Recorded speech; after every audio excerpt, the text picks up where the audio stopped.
Doctor Shahidul আলমকে ৩ আসনে মনোনয়ন না পাওয়ায় বিক্ষোভ মিছিল অনুষ্ঠিত। প্রতিবেদনে রয়েছেন জিএম আব্বাস উদ্দিন।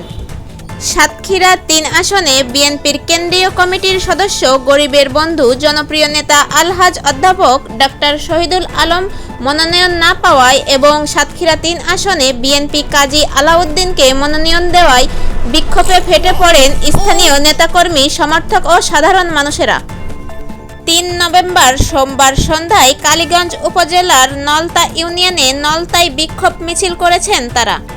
বিক্ষোভ মিছিলের স্লোগান ছিল কাজী হাটাও, ধানের শীষ বাঁচাও, আরও ছিল মানি না মানব না।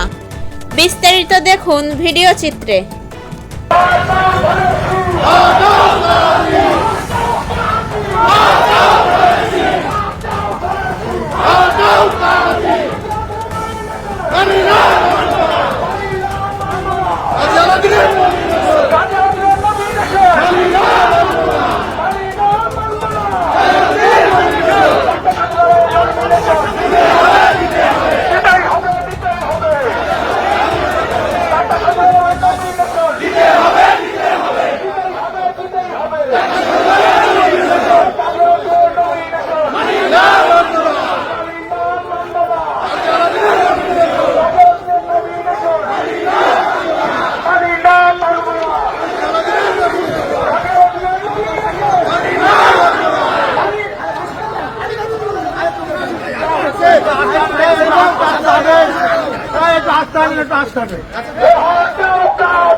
সিদ্ধান্ত